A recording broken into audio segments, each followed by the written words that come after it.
Assalamualaikum warahmatullahi wabarakatuh.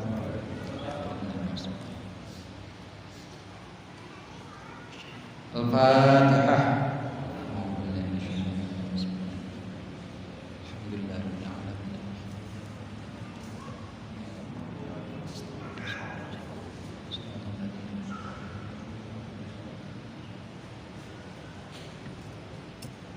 Alhamdulillahi rabbil alamin. Allahumma salli ala nuril anwar wa sirril asrar wa tiryaqil aghyar sayyidina wa maulana Muhammadinil mukhtar wa alihil adhar wa ashabihil akhyar adada ni'amillahi wa ifdalih. Amma ba'd. Hadirin para asatidz, para hujjat jamaah Majlis Ta'lim Masjid Al-Abrar yang dimuliakan oleh Allah.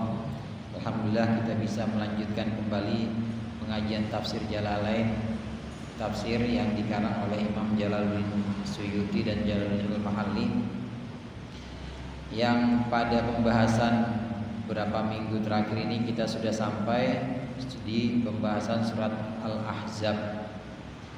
Memang di dunia ini untuk menyatakan kesungguhan seseorang itu perlu adanya yang namanya ujian-ujian. Dicoba, dites, diseleksi benar atau tidak itu keimanan kita.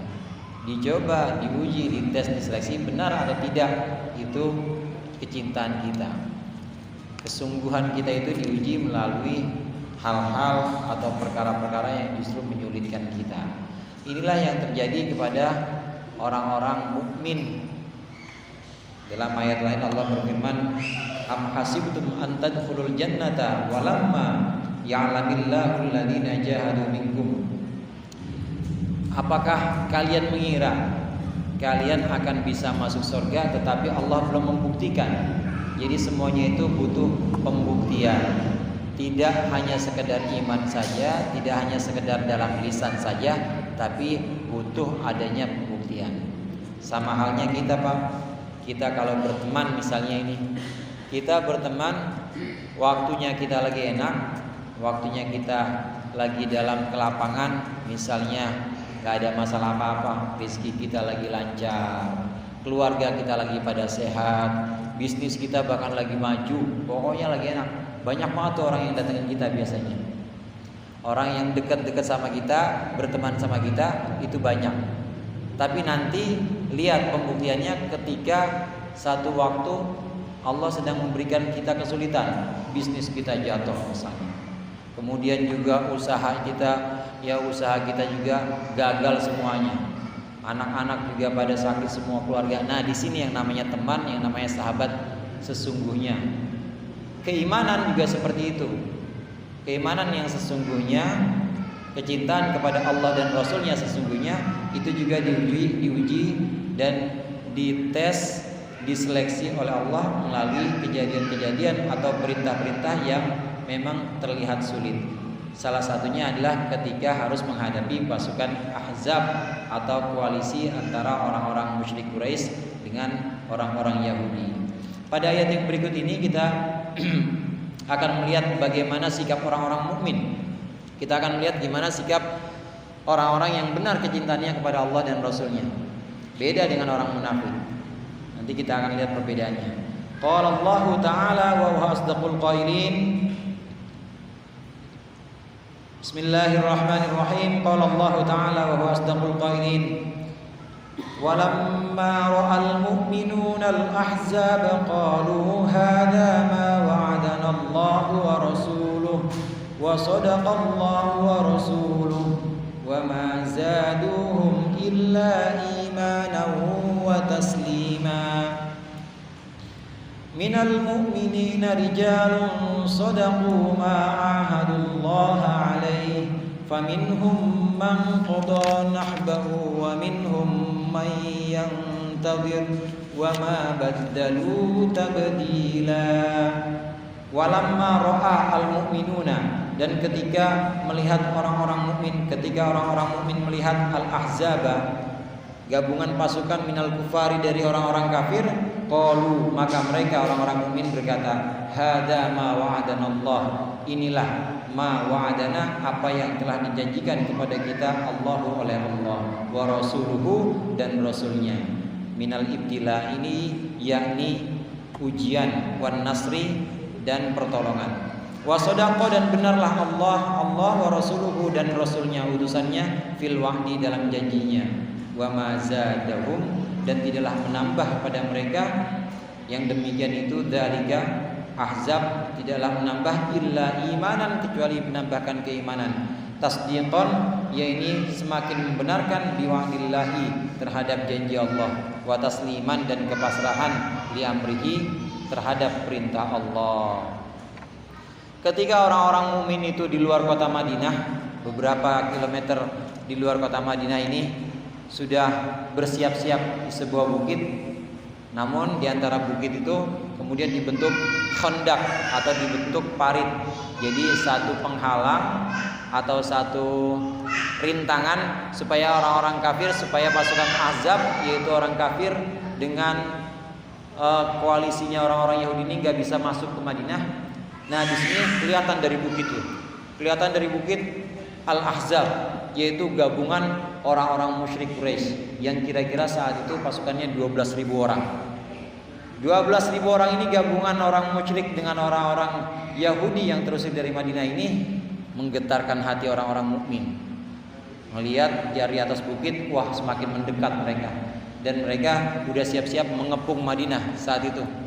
Udah siap-siap mengepung Madinah dengan seluruh kekuatan yang ada, gabungan dari Yahudi dengan musyrik. Apa yang dikatakan oleh orang-orang mukmin ketika melihat ini? Ketika melihat pasukan gabungan itu sudah mulai mendekat kota Madinah, yang dikatakan oleh orang-orang mukmin, hada ma wa'adanallahu wa rasuluh, inilah yang Allah janjikan kepada kita semua dan Rasul janjikan kepada kita semua. Apa yang Allah janjikan? Yaitu ujian. Pada ayat yang tadi saya tersinggung, am hasibtum an tadkhulul jannah walamma ya'tikum mathalul ladzina khalau min qablikum massatuhumul ba'sa wad-dharra'u wa zulzilu hatta yaqular rasul wal ladzina amanu mata nasrullah. Di ayat sebelumnya itu yang turunnya sebelum perang Ahzab ini, perang Khandaq, memang Allah sempat menyinggung, apakah kalian kira pengakuan iman saja itu cukup? Hanya sekedar mengaku iman, ikut kepada Rasulullah, apakah itu cukup dan membuat kalian masuk surga? Enggak cukup. Enggak cukup. Sedangkan orang-orang sebelum kalian, umat-umat sebelum Nabi, umatnya Nabi Musa atau nabi-nabi sebelum Nabi Muhammad ini diuji Pak. Jadi Allah berikan kesulitan-kesulitan. Allah berikan bagaimana Nabi Nuh diuji dengan kaumnya, ya diledekin sama kaumnya, dakwah bertahun-tahun tapi nggak menghasilkan apa-apa, hanya sedikit yang mau beriman. Nabi Musa juga diuji oleh kaumnya, diuji dengan kaumnya. Nah, ini semua kesulitan-kesulitan yang merupakan pembuktian kita, pembuktian terhadap keimanan. Itu sudah Allah sampaikan kepada orang-orang mukmin. Gak bisa sekedar masuk surga aja, tapi belum ada ujiannya, belum ada seleksinya atau tes ujiannya. Ketika melihat pasukan Ahzab ini, orang-orang mukmin, ini nih benar nih, ini yang Allah janjikan kepada kita.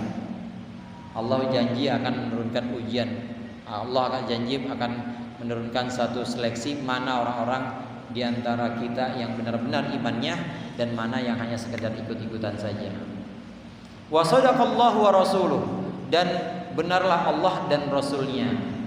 Bapak hadirin jamaah rahimakumullah, sebelum pasukan Ahzab itu datang, koalisi kaum musyrik dan orang Yahudi datang, memang Rasulullah pernah mengatakan, innal ahzaba sa'iruna ilaikum ba'da tis'i layalin aw ashrin wal akibatu lakum alaihim. Memang Rasulullah pernah mengatakan, pernah bersabda bahwa nanti ini pasukan gabungan musyrik dan Yahudi ini akan mengepung kalian selama 9 malam. Itu udah Rasulullah katakan kepada para sahabat, pada orang-orang Madinah. Jadi kalian bersiap, nanti mereka akan mengepung Madinah dan pengepungan itu akan berlangsung terus sampai 9 malam atau 10 malam kata Rasulullah.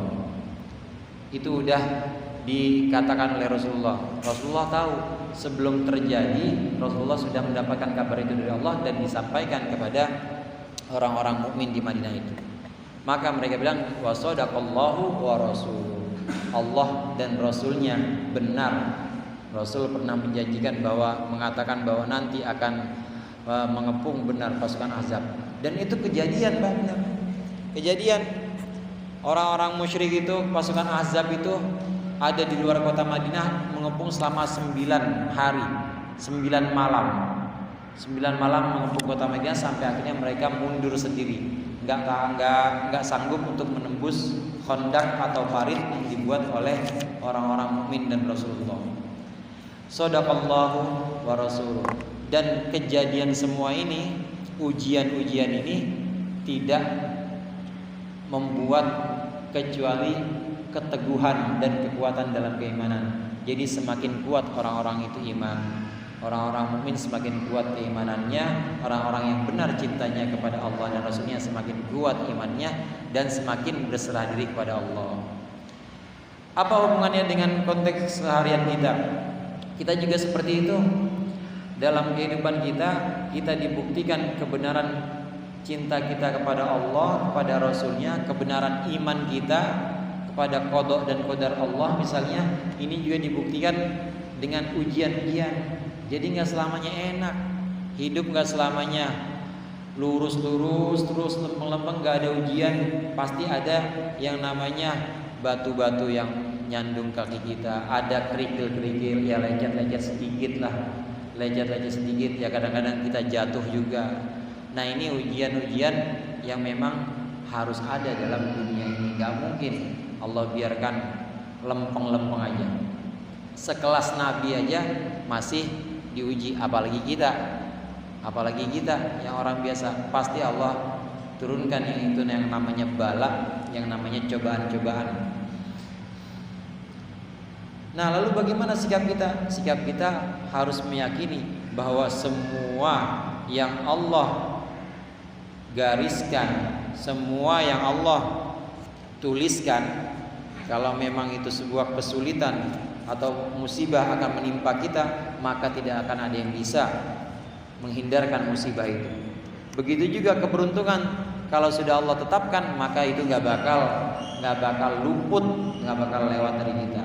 Ini kita misalnya nih, udah Allah tetapkan hari ini ya, bakal dapat untung. Misalnya kita hari ini bakal dapat untung dagang 1 juta, itu nggak bakal meleset, Pak.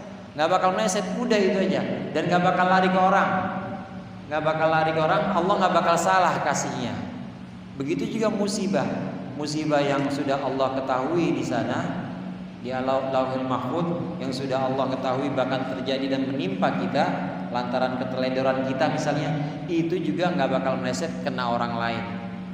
Nah kalau kita percaya ini ketetapan Allah, maka kita pasti makin yakin bahwa makin tambah keimanan kita kepada Allah.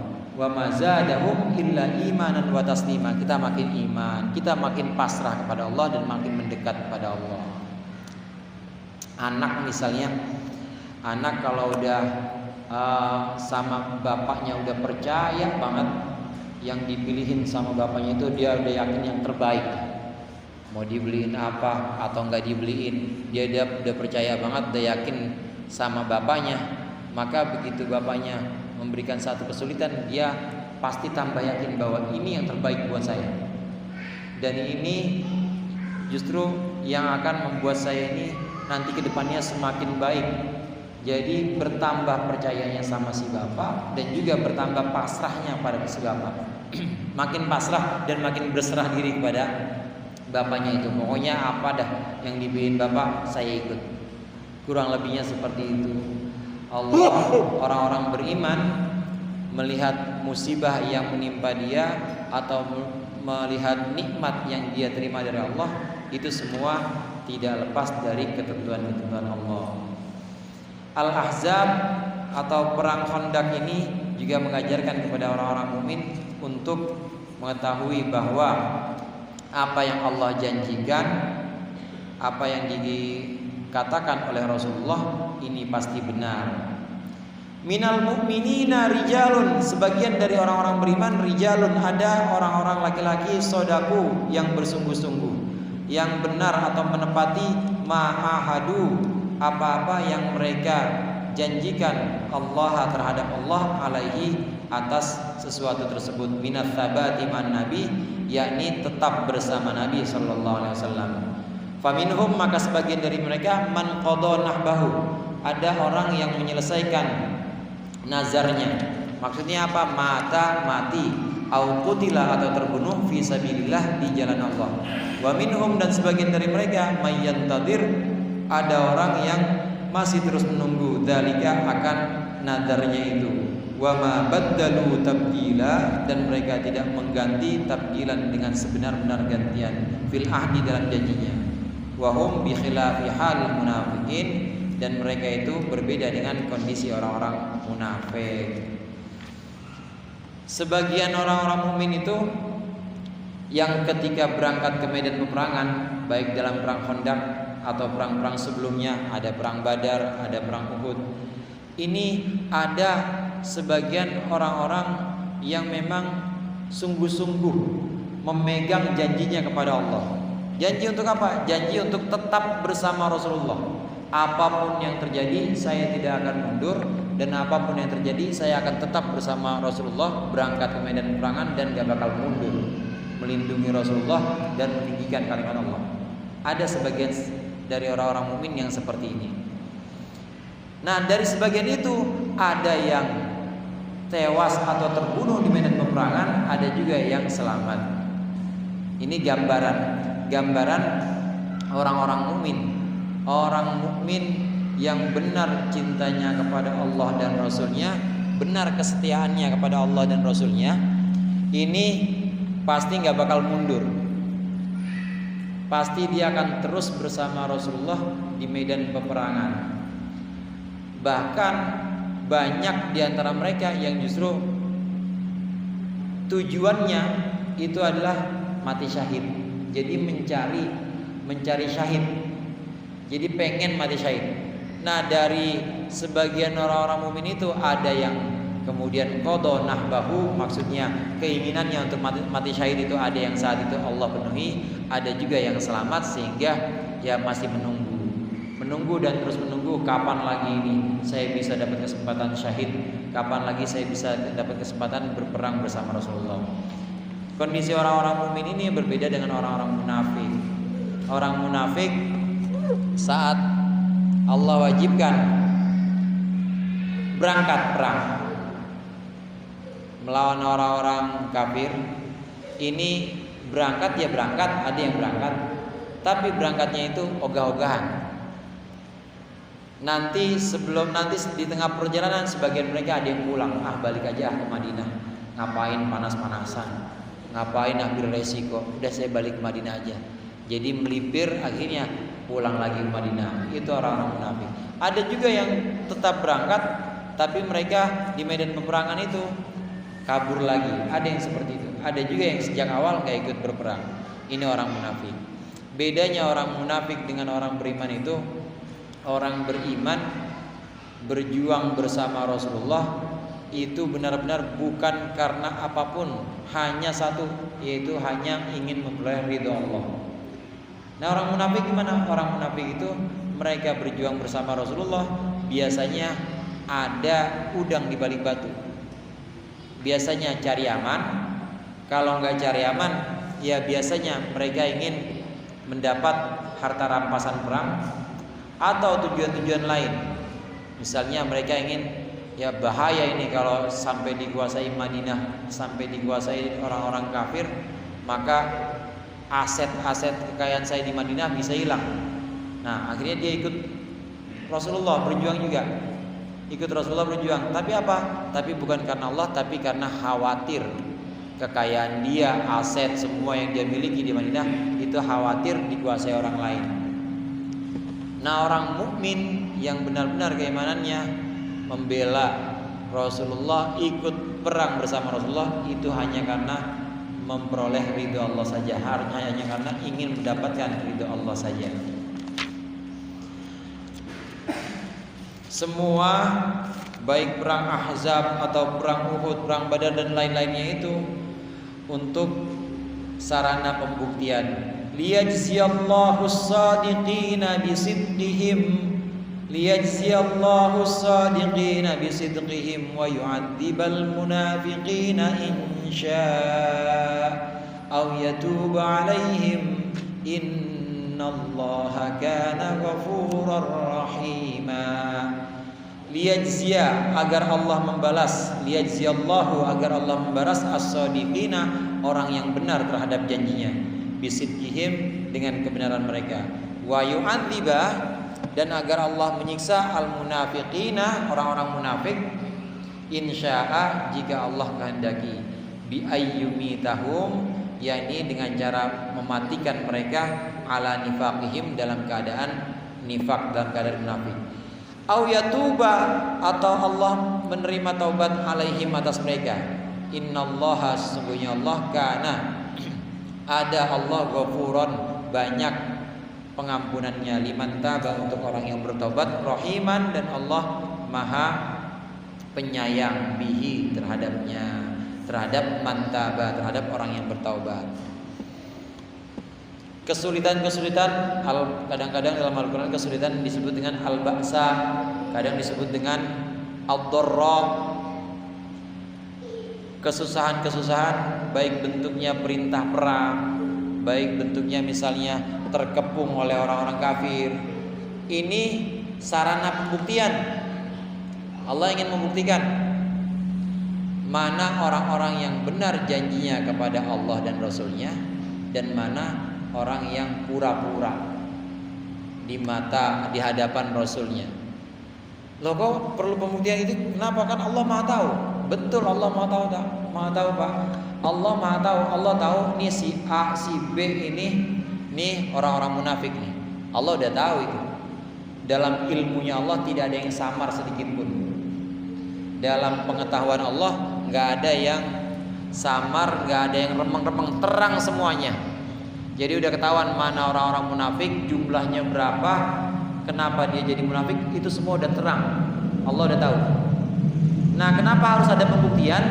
Ini untuk hujjah atau untuk argumentasi. Kalau tiba-tiba Allah bilang, ini kelompok ini, si A, B, C, D ini munafik semua nih, masuk neraka semua, kan nggak adil. Tiba-tiba sewenang-wenang Allah tanpa bukti memasukkan orang ke dalam neraka, kan nggak adil. Itu namanya ya berbuat aniaya seperti itu. Dan ini mustahil pada zat Allah, mustahil Allah berbuat aniaya. Jadi dari kacamata manusia itu harus ada pembuktian.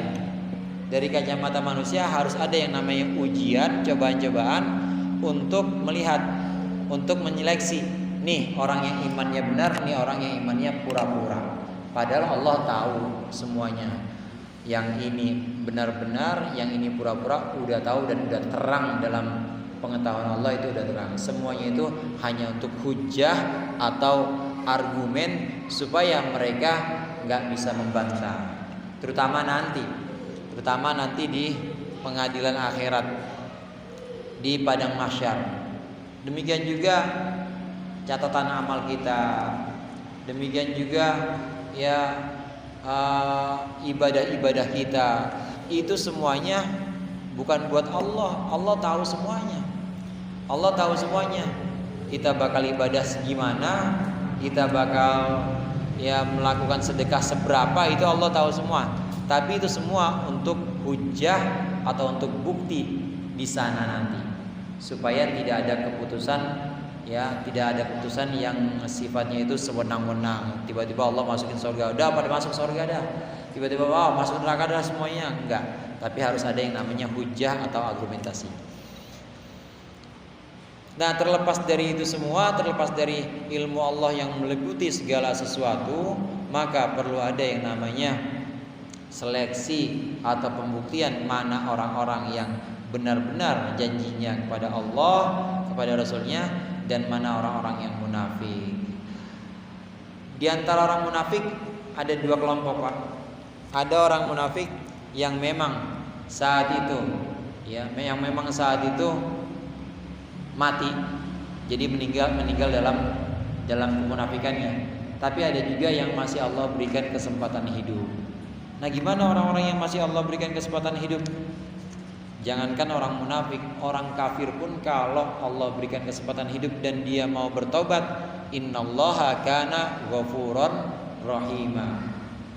Cuma ada satu dosa yang tidak Allah ampuni, yaitu musyrik. Innallaha yaghfirudz dzunuba kullaha. Allah menghapus semua dosa illa ayyusyraka bih, kecuali dosa menyekutukan dia atau dosa syirik, itu enggak Allah ampuni. Nah, ini dosa syirik yang enggak diampuni ini kalau udah mati. Jadi udah mati tapi masih dalam keadaan syirik atau musyrik, itu yang enggak diampuni. Tapi selama masih hidup, ada orang dulunya misalnya dia yang menyembah berhala, ada orang dulunya misalnya dia itu enggak percaya kepada Allah, menyekutukan Allah.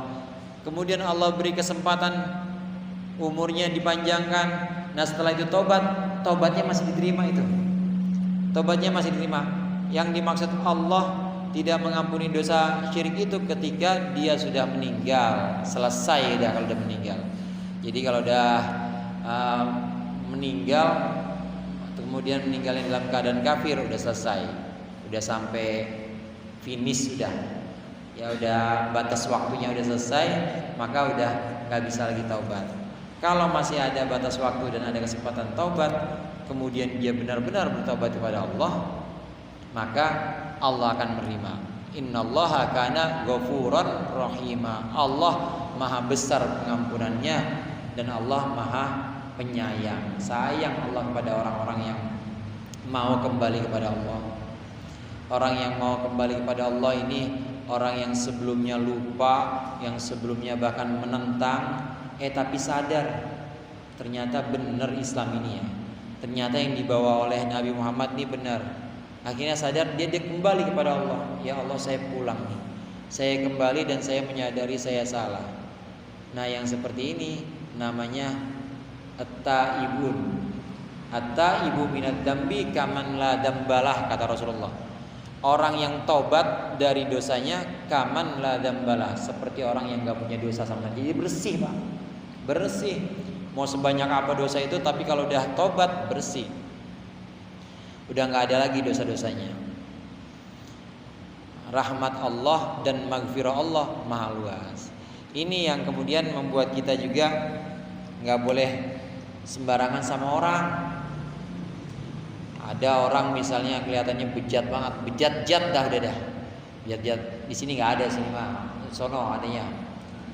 Jauh pokoknya. Ini benar-benar bejat, pokoknya hancur banget nih orang. Begitu kita ngelihat orang itu, ya kita langsung ingat sifat maghfirah dan rahmahnya Allah, pengampunan dan sayangnya Allah. Bisa jadi dia nanti Allah berikan kesempatan hidup, kemudian bertobat kepada Allah dan diterima oleh Allah taubatnya. Nah, kalau udah seperti ini, diterima taubatnya oleh Allah, dosanya hilang udah. Kalau dosanya udah hilang, kemudian dia tulus menjalankan perintah-perintah Allah, menjauhkan larangan-larangannya yang dulu pernah dia lakukan, dia stop. Perintah-perintah Allah dia lakukan, yang wajib, yang sunnah. Ini mulai dari awal lagi. Bisa jadi kita kebalap sama dia. Kebalap, tahu-tahu kita yang dulunya memandang sebelah mata, yang dulu ngeledekin dia, ini orang bejat amat ya, misalnya kayak gitu. Tapi begitu Allah terima taubatnya, kita kebalap ibadahnya sama dia. Lebih baik dia dibanding kita. Itu cara kita memandang, ya, cara kita memandang kemaksiatan yang dilakukan oleh orang lain tuh seperti itu. Jadi bisa jadi orang yang punya banyak dosa dibanding kita itu nanti lebih baik dibanding kita. Jadi jangan asal menghakimi orang. Kalau pernah saya sampaikan juga tips ya dari Imam Ghazali itu, kalau kita ketemu orang yang lebih tua dibanding kita, anggap dia itu ibadahnya lebih baik dibanding kita. Saya ketemu misalnya Ustadz Haji Solihin atau Haji Mai, ketemu pasti sholatnya banyakan Haji Mai, banyakan Ustadz Solihin. Iya, saya baru kemarin kan, saya baru Ya paling sholat berapa tahun sih? Dari balik hitungnya 15 tahun. Sekarang berapa tahun paling? Nah, Haji Mai sama Ustaz Solin lebih tua dibanding saya, berarti sholatnya banyakan dia. Gitu kalau ketemu yang lebih tua, kata Imam Ghazali. Tapi kalau ketemu yang lebih muda, jangan hitung sholatnya. Kalau ketemu sama bocah SMP misalnya, wah sholatnya banyakan gua nih, gua ustad, tuaan gua lagi, nggak boleh. Kalau ketemu sama yang lebih muda, lihat ini anak masih muda ini, dosanya pasti lebih dikit dibanding saya. Saya udah 40 tahun, dosanya pasti lebih banyak dibanding dia. Itu cara atau tips yang diberikan Imam Ghazali. Nah kalau udah seperti ini, kita jadi husnuzon sama orang. Selain husnuzon sama orang, kita juga husnuzon kepada Allah, bahwa ampunan Allah dan sayangnya Allah, kasih sayang Allah itu lebih luas dibanding dosa-dosa makhluknya. Dosa-dosa makhluk Allah kalau dibandingkan dengan pengampunan Allah itu ibarat buih. Tahu buih Pak ya? Busa buih itu. Jadi kalau ombak, kalau pantai itu kan ya ombak kemudian sampai pantai itu kan ada busa-busanya tuh. Ada busa-busa buihnya itu, itulah dosa makhluk itu seluruhnya itu cuma buih. Nah ampunan Allah sebesar apa? Ampunan Allah seluruh laut, samudra itu adalah ampunan Allah semua. Ampunan Allah. Ini kita husnuzon ya, kepada maghfirah atau ampunan Allah dan kepada kasih sayang Allah untuk hambanya.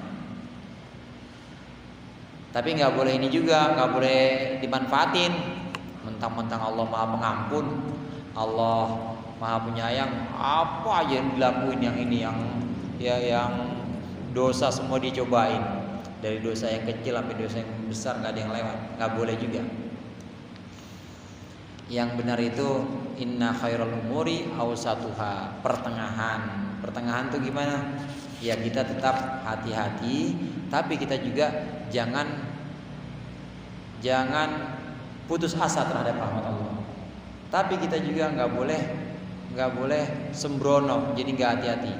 Di pertengahan itu kita tetap hati-hati dan tetap tidak putus asa terhadap pengampunan Allah dan terhadap kasih sayang Allah. Innallaha kana ghafuran rahima. وَرَدَّ الَّذِينَ كَفَرُوا بِغَيْظِهِمْ لَمْ يَنَالُوا خَيْرًا وَكَفَى اللَّهُ الْمُؤْمِنِينَ الْقِتَالَ وَكَانَ اللَّهُ قَوِيًّا عَزِيزًا. وَرَدَّ اللَّهُ, dan Allah menolak alladzina kafaru, membalas alladzina kafaru, orang-orang kafir, ayil ahzabu, yakni kelompok-kelompok orang kafir yang berkoalisi itu. Bighairihim, mereka dalam keadaan apa namanya, ghair itu benci, atau bighairihim dalam keadaan dongkol, ghair itu dalam keadaan kesal. Lam yanalu khairan, dan lagi pula juga mereka lam yanalu khairan, tidak memperoleh kebaikan. Maksudnya apa? Muradahum, yaitu tidak memperoleh apa yang mereka inginkan, minadh dhafri, yaitu kemenangan bil mukminin, terhadap orang-orang mukmin. Wa kafallahu, dan Allah mencukupi al mukminina, terhadap orang mukmin, mencukupi al qitala, peperangan, birrihi, dengan angin, wal malaikati, dan malaikat. Wa kana Allahu, dan ada Allah qawiyan, zat yang kuat, ala ijadima, untuk mewujudkan apa-apa yuriduhu, yang dia kehendaki, azizan, dan Allah perkasa, menang, ghaliban, menang, ala amrihi, atas perkaranya atau atas urusannya. Orang-orang kafir yang tergabung dalam pasukan koalisi itu, sebutannya Al-Ahzab, ini oleh Allah berikan kekalahan. Jadi Allah tolak, Allah balikkan mereka, balik dalam keadaan apa? Dalam keadaan kesal, dongkol, sebel. Kenapa? Kalah. Jadi mereka mengira 12.000 pasukan yang mengepung Madinah udah pasti menang.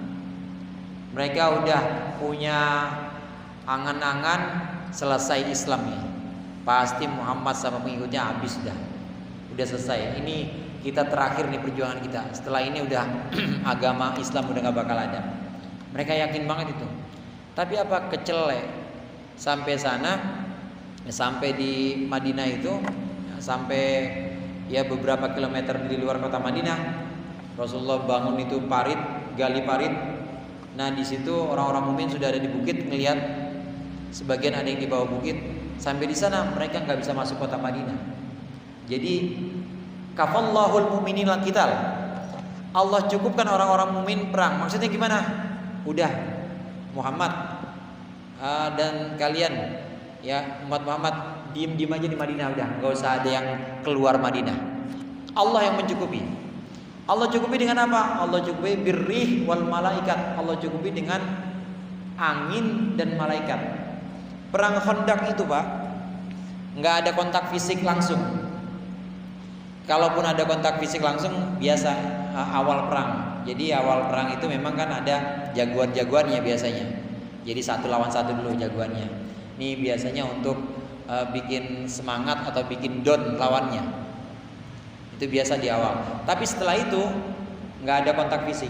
Jadi yang ada apa? Yang ada hanya panah aja. Karena dari jarak jauh mereka nggak bisa mendekat ke Madinah. Ada parit, ada Khandaq itu yang dibangun, yang digali oleh Rasulullah dan para sahabat. Nah ini akhirnya jadi cuma panah aja yang kena. Ada yang luka dari orang-orang mukmin, ada, mereka juga ada. Sampai akhirnya mereka ya udah kita di sini aja dah, diem aja pokoknya. Sampai kapan sih mereka kuat itu di Madinah terus-terusan? Pokoknya kita kepung Madinah, ya sampai selesai 12.000. Akhirnya apa? Wa kafallahul mu'mininal qital. Allah yang mencukupi orang-orang mukmin perangnya. Udah cukup diam-diam aja di Madinah. Ini urusan aku, kata Allah. Allah kirimkan itu di malam-malam terakhir itu, Allah kirimkan angin. Allah kirimkan angin. Angin itu memporak-porandakan semua kemah-kemah yang mereka bangun di luar parit itu. Kemah-kemah yang mereka bangun semuanya dibuat berantakan sama angin itu. Mulai daripada sakit, persediaan makanannya juga makin habis. Kondisi fisiknya orang-orang kafir juga makin lemah. Selain itu Allah turunkan malaikat. Bapak hadirin jamaah rahimakumullah, di perang Khandaq maupun perang Uhud dan perang-perang lain lah, pokoknya perang-perang yang lain, Allah menurunkan malaikat ya, tapi tidak ada yang ikut mukul. Itu malaikat ikut mukul. Jadi bikin orang down aja, datang bawa pedang, iya. Kelihatan itu. Banyak riwayat yang mengatakan bahwa sahabat tuh ngelihat orang tapi seperti ini, cuma kok pas ditanya bukan. Itu kemarin ente yang ini ya, yang naik kuda ini, bukan saya. Jadi ada orang-orang yang memang kelihatan nggak dikenal saat itu, bukan sahabat. Kelihatannya banyak. Orang-orang kafir melihat orang mukmin itu kelihatannya banyak. Padahal cuma 313 di perang Badar. Begitu juga di perang Uhud. Nah, seluruh perang itu malaikat nggak ada yang sampai mukul pedang dan membunuh orang kafir, nggak ada. Cuma ada di satu perang, itu perang Badar aja. Perang Uhud, perang Khandaq cuma datang gitu aja, datang dan menampakkan kekuatan orang mukmin bahwa nih dibantu oleh Allah nih. Nah ini yang membuat mereka semakin takut, yang membuat mereka ini semakin down fisiknya, mentalnya semakin takut, semakin merasa kalah kayaknya ini. Awalnya berangkat dari Mekah, orang-orang musyrik Quraisy, atau dari desa-desa masing-masing desanya seperti Bani Quraidah, Bani Ghatafan, Bani Nadir, itu kan dari desa-desa atau dari wilayah-wilayah sekitar Madinah, yaitu wilayah tempat mereka ini ngungsi. Asalnya mereka di Madinah diusir oleh Rasulullah karena ingkar kepada perjanjian. Nah, berangkat dari desa masing-masing, musyrik Quraisy berangkat dari Mekah, udah yakin banget menang. Tapi ternyata apa? Waraddallahu alladziina kafaru bighaizihim lam yanalu khaira. Allah menolak orang-orang kafir itu. Allah membalikkan harapan-harapan mereka yang tadinya berharap menang, yakin 100% menang, ternyata kalah. Cuma dengan apa? Cuma dengan angin, dan juga dengan ditampakkan oleh Allah pasukan-pasukan Allah, yaitu malaikat. Jadi pasukan Allah bisa berbentuk malaikat, bisa berbentuk angin, bisa berbentuk apapun, penyakit, itu juga pasukan Allah. Makin lemah fisiknya, makin lemah mentalnya, akhirnya mereka udah pulang-pulang, udah selesai. Kita nggak bisa masuk Madinah, pulang. Mereka akhirnya pulang ke wilayahnya masing-masing. Ya Bani Quraidah pulang ke kampungnya, yang Yahudi Bani Nadir juga pulang ke kampungnya. Begitu juga orang-orang musyrik Quraisy pulang lagi ke Mekah tanpa ada yang bisa dia bawa dengan kekalahan. Inilah perang Khandaq yang kadang juga disebut dengan perang Ahzab, di mana Allah waqafallahul mu'mininal qital. Allah mencukupi untuk orang-orang mukmin peperangan. Cukup, enggak usah repot-repot orang mukmin, enggak usah repot-repot untuk bertempur fisik langsung ketemu, tapi Allah saja dengan pasukan-pasukannya yang mewujudkan kemenangan. Wa anzalal ladzina dhaharuhum min ahlil kitabi min sayasihim wa qadhafa fi qulubihimur ru'ba fariqan taqtuluna wa ta'siruna fariqan wa awrathakum ardhahum wa diyarahum wa amwalahum wa ardhan lam tatahuha wa kana Allahu ala kulli syai'in qadira. Allah kalau sudah punya kehendak, maka kehendaknya tidak akan ada yang bisa menghalangi. Ini yang terjadi pada orang-orang mukmin. Allah sudah berkehendak untuk memenangkan orang-orang mukmin, maka tanpa kontak fisik sekalipun bisa menang. Allah ingin menghendaki kekalahan itu ada pada orang-orang kafir, maka tanpa bersusah payah orang-orang mukmin mereka pulang sendiri, balik kanan, semuanya pulang ke kampungnya dalam keadaan kesal, dongkol, sebel karena kalah. Pasukan yang dibangga-banggakan, yang diharapkan menang ternyata kalah. Wa anzalal ladina dhaharuhum wallahu a'lam bishawab. Insyaallah kita lanjutkan pada 2 minggu ke depan. Wallahul muwaffiq ila aqwamit thoriq. Assalamualaikum warahmatullahi wabarakatuh.